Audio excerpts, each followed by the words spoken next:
Assalamualaikum warahmatullahi wabarakatuh. Waalaikumsalam warahmatullahi wabarakatuh. Waalaikumsalam warahmatullahi wabarakatuh. Yang terhormat Bapak Kepala Balai Dikmen Kabupaten Sleman, Bapak Dr. Andes Priyosantoso MM.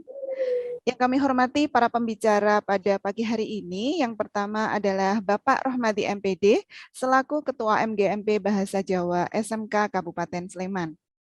Kemudian yang terhormat Bapak Dr. Yuli Widiono MPD, selaku Dekan FKIP UMP Purworejo.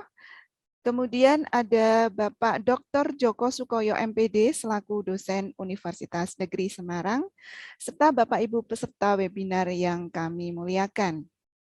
Alhamdulillahirrabbilalamin, puji dan syukur kita panjatkan kehadirat Allah Subhanahu wa Ta'ala yang telah melimpahkan rahmat-Nya, sehingga pada pagi hari ini kita dapat berjumpa bersama dalam acara webinar penulisan artikel dan jurnal persembahan dari MGMP Bahasa Jawa SMK Kabupaten Sleman. Saya selaku pembawa acara akan membacakan susunan acara yang akan kita lalui pada pagi hari ini. Acara yang pertama adalah pembuka, dilanjutkan dengan sambutan dan pengarahan dari Kepala Balai Dikmen Kabupaten Sleman. Acara selanjutnya adalah webinar penulisan artikel dan jurnal yang nantinya yang pertama akan disampaikan oleh Bapak Rohmadi MPD yang akan membawakan materi penulisan artikel di media massa lokal. Kemudian dilanjutkan dengan penulisan jurnal nasional yang akan disampaikan oleh Bapak Dr. Yuli Widiono MPD.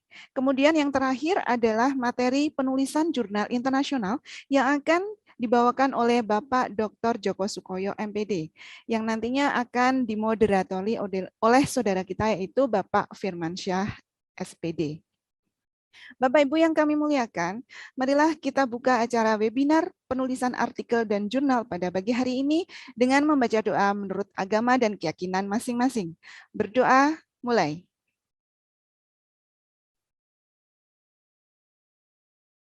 Cukup, terima kasih. Acara yang kedua adalah sambutan dan pengarahan dari Bapak Kepala Balai Dikmen Kabupaten Sleman. Kepada yang terhormat Bapak Dr. Andes Priyosantoso MM, kami persilahkan. Baik, terima kasih Bapak Ibu. Suara saya mungkin bisa diterima dengan jelas? Bisa? Baik. Sampun, Pak. Sampun. Oke. Terima kasih Bapak Ibu. Assalamualaikum warahmatullahi wabarakatuh. Selamat pagi, salam sehat, sejahtera, kiranya menyertai Bapak Ibu sekalian. Yang saya hormati para narasumber yang mungkin sudah bisa hadir bergabung dalam webinar ini. Yang pertama, Pak Rohmadi MPD selaku Ketua MGMP Bahasa Jawa di SMK 1 Kemudian ya. Yang saya hormati Pak Yuli Widiono MPD dari FKIP UMP Purworejo. Juga Pak Dr. Joko Sukoyo MPD dari UNES atau Universitas Negeri Semarang. Juga Bapak Ibu peserta semuanya. Tadi kami saya lihat juga ada yang dari ISI, ya, dari ISI Surakarta. Terima kasih bisa bergabung dengan acaranya Pak Rohmadi berkait dengan kegiatan pada kesempatan hari ini. Syukur kepada Tuhan Yang Maha Kuasa, hari ini kita bisa dipertemukan setelah sekian waktu. Mungkin kita tidak bisa berkomunikasi secara maksimal karena memang kondisinya belum memungkinkan, dan hari ini kembali kami bisa dipertemukan dengan Bapak Ibu semuanya MGMP Bahasa Jawa jenjang SMK yang sebenarnya ini satu keinginan kami yang memang beberapa waktu yang lalu saya sempat rasan-rasan dengan diri saya sendiri, kapan saya bisa bertemu dengan teman-teman MGMP Bahasa Jawa. Dan nampaknya ini gayung bersambut karena memang ada sesuatu yang ingin saya titipkan, saya ingin pesankan kepada teman-teman guru Bahasa Jawa, utamanya di dalam memaksimalkan pembelajaran pada anak-anak kita berkaitan dengan masalah etika, perilaku, sopan santun yang saya melihat sampai saat ini itu masih perlu dipertajam di dalam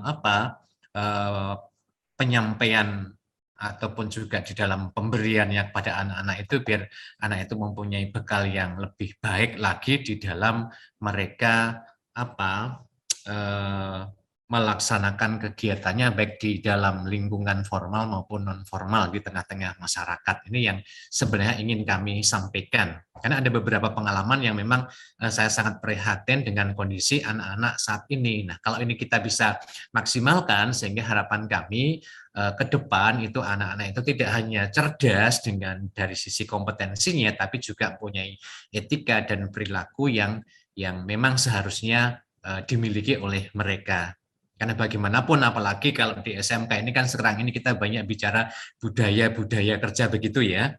Nah, sementara kita itu kan posisinya tidak hanya melihat pada seseorang itu punya kompetensi yang bagus, tapi juga bagaimana mereka punya budaya yang baik, punya perilaku kerja yang baik juga, yang tentu akan berimplikasi kepada eksistensi mereka pada saatnya nanti. Sehingga ini perlu juga kita pahamkan secara terus-menerus, dan jangan pernah jemu dan jangan pernah bosan untuk menyampaikan hal itu.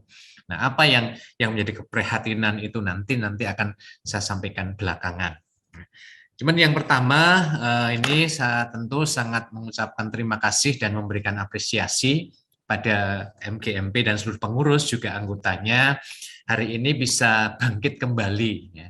Terasa ya, setelah sekian waktu mungkin kita terlelap dengan tidur kita, walaupun bukan tidak bekerja loh ya, saya WFH Pak, saya bekerja Pak, enggak, tapi artinya kan mungkin tidak maksimal komunikasi kita dengan teman-teman guru, sehingga mungkin ada sesuatu yang mungkin terlupakan, sehingga ini ada satu indikasi bahwa sudah mulai bangkit seiring dengan penurunan level kita, sudah di level 3 yang kita juga keran untuk PTM sudah mulai dibuka, dan Bapak Ibu guru juga sudah mulai bangkit lagi untuk memenuhi kebutuhannya terkait dengan pengembangan keprofesionalannya.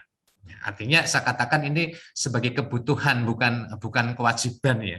Kalau kewajiban itu kan seakan Bapak Ibu melakukan ini itu tuh karena terpaksa atau mungkin nggak enak ya dengan saya, dengan ketua MGMP-nya. Tapi kalau kebutuhan itu kan berangkat dari kita sendiri, merentul saka tulusing atine dhewe gitu. Jadi kita mengikuti webinar ini itu karena memang kita ingin mendapatkan satu pemahaman, satu literasi yang lebih terkait dengan bagaimana kita membuat artikel di media dan juga membuat jurnal dan sebagainya. Yang ini menjadi juga keprihatinan saya sebagai kepala balai terkait dengan karir Bapak Ibu semuanya. Yang saya melihat bahwa selama ini banyak teman-teman guru kita itu mentoknya di 4A. Dan itu tidak hanya 1-2 tahun saja, tapi sudah bertahun-tahun. Ada yang 10 tahun, ada yang 12 tahun tidak pernah naik pangkat, yang itu semua dari hasil konfirmasi kami kepada banyak guru itu terhambatnya itu di PKB. Karena PKB ini menjadi salah satu unsur utama selain pendidikan dan pembelajaran. Nah, ada PKB, ada pengembangan diri, ada penelitian ilmiah, dan karya inovatif. Itu yang seringkali menjadi kendala sehingga Bapak Ibu mentok di pangkat itu. Nah, oleh karena itu, melalui kegiatan ini tentunya kami sangat berharap kendala-kendala itu nanti bisa terlewati sepanjang kita punya kemampuan, punya niatan untuk melakukan itu. Kalau kita sudah menyerah sebelum kita melangkah, itu tentu nanti tidak akan pernah berubah apa yang menjadi atau pangkat Bapak Ibu. Tapi kalau kita selalu coba dan coba, pada saatnya tentu nanti akan ada nilai-nilai yang bisa terakumulasi sehingga pemenuhan nilai angka kreditnya baik dari sisi pengembangan dirinya maupun dari sisi penelitian ilmiahnya dan karya inovatifnya nanti akan bisa bertambah. Jadi memang di PKB ini kalau yang paling gampang diraih kan untuk yang pengembangan diri, karena bisa mengikuti dengan seminar. Bahkan untuk webinar ini ketika nanti Pak Rohmati itu bikin sertifikat, oke, nanti saya tanda tangani aja. Kalau memang itu bisa dijadikan sebagai tambahan nilai. Dan ini nanti akan sangat apa?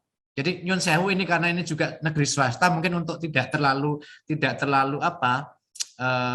menyasar ke yang teman-teman swasta ya. Walaupun demikian kami bukan berarti tidak perlu itu, tapi pengembangan diri, pengembangan profesional tetap kita lakukan. Hanya kalau untuk yang teman-teman swasta kan tidak terkait dengan penilaian angka kredit.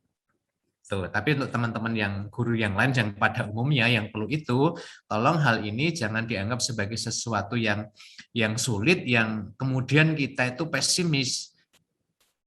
Ya, karena sudah kita lakukan pun kadang-kadang di penilaian PAK-nya itu kadang tidak bisa diterima. Ya kita ikuti saja, nanti lama-lama kan apa yang menjadi catatan dari asesor pada saat PAK itu kurangnya apa itu kita sempurnakan, kita ajukan lagi di tahun berikutnya. Nah, di 2001 ini kan kemarin kami juga sudah sampaikan surat edaran ke sekolah terkait dengan pengumpulan PAK tahunan. Nah, mungkin yang bisa segera dimasukkan adalah kegiatan ini untuk yang kegiatan webinarnya ini. Kalau memang nanti mau bisa dilampirkan juga sebagai tambahan KUM itu, walaupun mungkin nilainya sangat kecil. Nanti masih terakhirnya kan di bulan November, nanti kan pengumpulan PAK-nya mungkin teman-teman guru sudah diberikan informasi oleh para kepala sekolahnya masing-masing.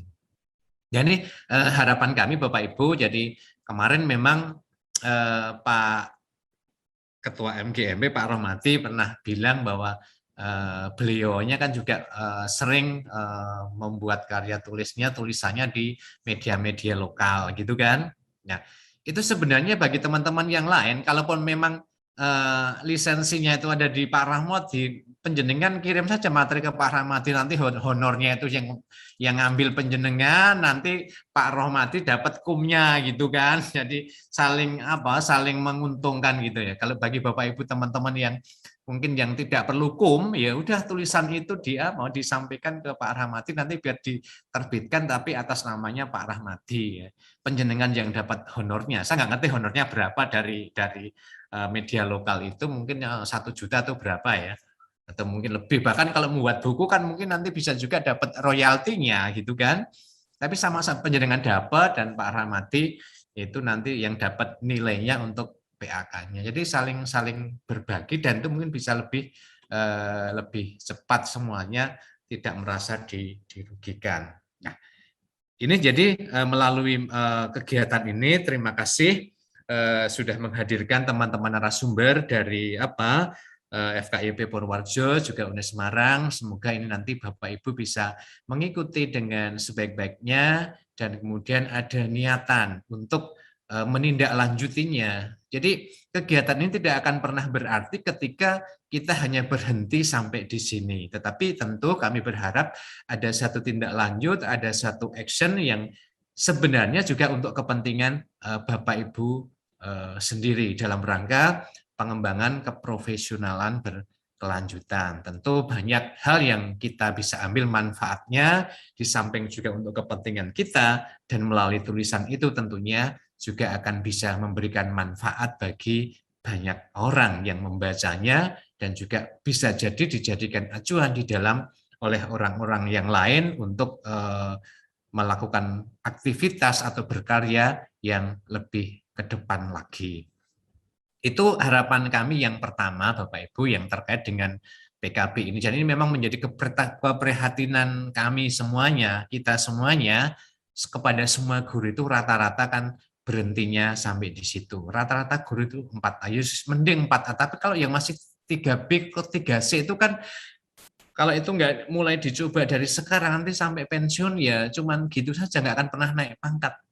Karena beda dengan dulu kan, untuk PAK ini kan akademik kan dulu kan setiap 2 tahun bisa munggah dengan sendirinya sepanjang Bapak Ibu bisa mengumpulkan portofolionya banyak sekali itu nanti mesti munggah, tapi sekarang itu enggak itu hanya sebagian kecil dari yang kita yang kita kumpulkan hanya untuk pengembangan diri. Tapi ketika kita tidak bisa membuat mungkin penelitian, tidak bisa melakukan karya inovasi yang lainnya yang bisa disyaratkan, itu nanti tidak akan pernah lakukan. Ya kalau kedepannya itu tidak ada regulasi, ketika guru yang sudah 10 tahun tidak naik pangkat nanti akan dilepas jabatan gurunya gitu kan. Tidak lagi mungkin wah penak ra dadi guru dadi staf malah TPP-nya luwih oke gitu kan. Enggak begitu. Tapi sekarang malah enggak boleh, tapi tidak menjadi jabatan gurunya menjadi guru calon guru gitu kan. Jadi jabatan guru yang paling pertama itu kan pelaksana guru gitu kan, tetap jadi guru tapi nggak dapat sertifikasinya. Bisa jadi kan seperti itu karena perkembangan karena untuk sertifikasi itu kan juga persyaratannya kan semakin ke depan itu kan juga semakin berat toh. Nek biyen awal-awal itu kan 2 tahun muda iso ngumpulke banyak sertifikat. Sekarang kan diperketat lagi, nek golongan 3 yang A ke 3B harus begini, berapa yang dikumpulkan kreditnya dari pengembangan ke profesional itu. Nah, itu harus kita sadari, jangan kita hanya nerimo begitu. Alah ora munggah pangkat ya ora apa-apa. Sing penting kok kan tetap ono KGB kan begitu kan. Walaupun naik pangkat itu dengan KGB-nya itu kan lebih tinggi dari KGB-nya gitu. Tapi kan ketika pangkat terus pangkat itu kan juga prestis juga tuh bagi kita semua, sehingga kan tolong ini karir ini juga menjadi perhatian Bapak Ibu. Jangan yang penting aku sudah di guru mbuh pangkatnya muda ora apa-apa kan enggak begitu. Artinya itu kan tidak punya motivasi, tidak punya tantangan untuk beradaptasi dengan perubahan. Sementara perubahan itu adalah satu keniscayaan yang kalau kita tidak mau beradaptasi, kita tidak responsif dengan perubahan itu, tentu nanti kita akan menjadi guru, menjadi orang yang termarginalkan, kan begitu. Itu yang pertama, Bapak Ibu. Yang kedua, ini berkait dengan sesuatu yang tadi di awal kami sampaikan terkait dengan karakter, etika, sopan santun dari anak-anak saat ini yang nampaknya memang harus kita pertajam di dalam kita memberikan penguatan kepada mereka. Jadi begini Bapak Ibu, jadi anak-anak sekarang bahkan pegawai muda-muda sekarang itu kan kadang-kadang dari sisi etikanya, sopan santunnya, baik dari sisi perilaku maupun dari cara berbahasanya itu juga tidak pas, tidak benar. Jadi seakan itu sudah kehilangan nilai-nilai yang sebenarnya itu sangat bagus yang selalu melekat pada diri kita sampai kapanpun. Karena bahasa Jawa itu kan saya pikir adalah satu hal yang bisa kita petik ketika kita belajar itu tidak hanya pada saat kita bekerja, bahkan kita mulai dari saat ini sampai kita nanti menjelang mati itu kan tetap bahasa itu kan tetap kita gunakan itu. Jadi sebenarnya bahasa Jawa itu kalau orang melihat itu sok-sok itu dipandang sebelah mata, tapi bagi saya justru dari bahasa Jawa itu ada banyak hal yang bisa kita raih dan bermanfaat bagi kita sepanjang hayat. Beda kalau kita pinter matematika, menguasai matematika kan dalam kehidupan kita nggak akan terpakai seperti itu. Nek bahasa Jawa itu kan dalam komunikasi kita, bagaimana kita menerapkan komunikasi itu kan akan selalu kita bawa itu. Saya hanya ingin begini, karena kemarin itu ada satu contoh-contoh yang memang sebenarnya kan saya menjadi lebih prihatin. Jadi misalnya jadi etikanya di mana itu yang perlu kita luruskan sebenarnya. Jadi misalnya ada anak buah saya itu yang mau nikah gitu kan, kadang-kadang cuman ngasihkan undangannya saja. Kalau orang dulu itu kan walaupun kita muda, kemudian penjenengan lebih tua, kalau mungkin mau menikahkan anaknya kadang biasanya kan penjenengan tindak itu kan, gitu kan, matur begitu. Kalau anak-anak sekarang kan enggak, padahal sak komplek dalam satu sekolahan, cuman kasihkan undangannya saja di meja, enggak dengan kata apapun. Padahal dia di situ dan menghadap saya misalnya. Nah, pada saat menghadap mereka juga enggak bilang apa-apa, malah saya tanya, Mbak mau nikah? Nggih Pak, jeng dugi nggih Pak. Oh iya, sesuk aku tak dugi gitu kan. Artinya dari situ kan kita sudah bilang ini bocah iki kepiye ya. Ngono-ngono sekaro ngadeg meneh. Ya sesuk tak dugi Mbak, muga-muga ora enek apa-apa ya. Itu kan artinya apa? Dari sisi apa? Dari sisi penggunaan bahasanya pun juga tidak pas, artinya dengan siapa kita bicara. Jadi sulitnya Jawa itu kan begitu. Bagaimana kita harus ngeterapkan boso itu kan harus empan papan juga. Dengan siapa kita bicara. Beda kalau dengan bahasa Indonesia, ketika kita bicara saya baru makan kan berlaku untuk semuanya. Tetapi ketika bahasa Jawa kan nggak mungkin saya sekedap kulo nembe dahar, kan nggak mungkin. Iya toh? Sekedap Pak kulo nembe nedi atau nembe opo gitu kan. Jadi bahasa Jawa itu memang sulit terap-terapannya, yang ini harus kita pahamkan. Satu lagi contoh misalnya, ini juga kaitannya dengan bahasa. Saya lebih menyoroti dari sisi bahasa ya, penggunaannya. Ya mungkin maunya baik, maunya boso, tapi kadang salah karena mereka bahasake awake dhewe. Ya begitu kan. Saya pernah itu ada kasus juga. Saya telepon kepada staf saya gitu kan. Kebetulan nggak diangkat. Terus dia telepon balik. Wow, telepon kula Pak, oh lah ngopo? Nyun ngapunten kula nembe siram gitu kan. Nah, terus tak guyoni lagi, wah bengi-bengi kok siram. Nggih Pak, kula pun biasa kundur saking kantor langsung dumugi dalem langsung ngunjuk kopi kalian nopo layah-layah mangkin nembe siram. Habis siram lajeng sare kalih mireng midhangetke ketoprak. Ngono kuwi, artinya kan maunya itu bagus, boso, tapi kan semuanya untuk dirinya itu dibasak, itu kan nggak pas ya.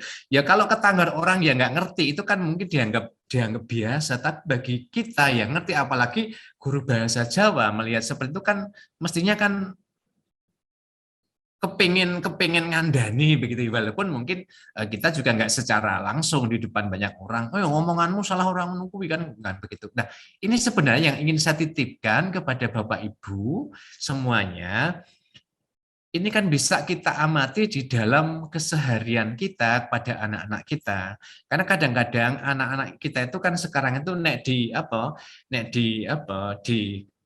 kencengi itu nanti juga belot, tetapi kalau dia didekati di HP itu kadang sok nyangklaan begitu kan, sehingga itu yang perlu ini.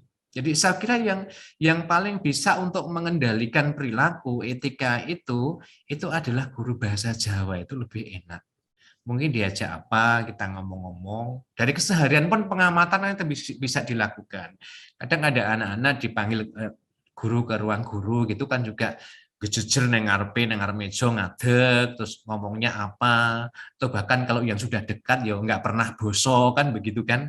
Terus itu kan yang risikan kita, bagi mereka kadang mungkin hal biasa, sudah kayak tadi lagunya yang diputar awal itu sudah Jape Mete gitu ya Pak. Nah, sudah Jape Mete gitu kan, terus koncone dhewe gitu. Ya karo guru ya ayo Pak halat Pak gitu kan. Itu misalnya ya, itu kan ya saking deketnya seperti itu, tapi deket sih deket, tapi kan juga ada batasan-batasan kapan etika norma-norma itu harus kita lakukan. Nah ini saya pikir yang memang perlu kita maksimalkan, tidak hanya kita sebagai guru mengejar ketuntasan KDKI-nya, tetapi bagaimana perilaku ini bisa diamati. Sebenarnya dalam evaluasi, di dalam penilaian kan kita juga bisa lakukan itu tidak hanya dengan materi-materi yang secara normatif saja, tapi juga mungkin bisa dengan bermain peran. Kadang mungkin guru bisa bisa berskenario, anak ada berperan bapak, ibu, anak, mereka disuruh minta komunikasi dengan topik apapun. Nanti kan dari situ kita bisa melihat bagaimana anak itu ngomong dengan bapaknya, ngomong dengan ibunya, ngomong dengan temannya. Demikian juga nanti temannya di kelas yang berbeda itu disuruh untuk mengevaluasi apa yang dilakukan itu di dalam bermain peran itu, sehingga nanti akan lebih mengena daripada hanya mengatakan kromo madya adalah atau kromo inggil adalah, itu kan hanya satu teori yang nanti implementasinya itu belum tentu mengena. Tetapi dengan bermain peran itu kan kita bisa lebih pas. Sehingga kalau kita, Pak, kula badhe siram, Gitu kan? Nanti kan kita bisa menilai sehingga mereka akan ingat, oh kalau saya untuk saya itu salah. Maksudnya kula badhe ados, monggo menawi Bapak badhe siram rumiyin kan begitu mestinya. Tapi serang kadang-kadang itu kan sudah tidak pernah dirasakan oleh anak-anak kita, oleh generasi kita. Walaupun itu tidak semuanya, tapi sebagian besar seperti itu. Nah, makanya ini satu pesan yang ingin kami titipkan kepada Bapak Ibu semuanya selaku guru bahasa Jawa di dalam menguatkan karakternya, menguatkan nilai-nilai Jawa kita yang memang perlu kita uri-uri dan kita pertahankan agar itu tidak punah, tidak berhenti sampai pada generasi kita, tetapi juga sampai pada generasi-generasi yang akan datang, yang akan meneruskan estafet kepemimpinan kita, baik itu kepemimpinan secara nasional maupun kepemimpinan kita dalam skala kecil di dalam keluarga dan masyarakat pada umumnya. Saya kira ini Pak Rohmadi, Pak Ketua MGMP, sekali lagi terima kasih untuk kesempatan ini saya bisa menyampaikan apa yang menjadi keprihatinan saya, harapan saya tersampaikan. Monggo nanti bagaimana Bapak Ibu bisa mengembangkan di dalam pembelajarannya, intinya bahwa bagaimana anak-anak itu tidak hanya memahami akan teorinya saja, tetapi nilai-nilai itu bisa terijawantahkan di dalam perilaku keseharian mereka, baik saat ini maupun pada masa-masa yang akan datang. Karena bahasa Jawa ini sebenarnya kan ilmu yang tidak akan pernah terlupakan dan selalu melekat dalam hidup dan kehidupan kita. Ada kurangnya mohon dimaafkan. Saya akhiri. Assalamualaikum warahmatullahi wabarakatuh.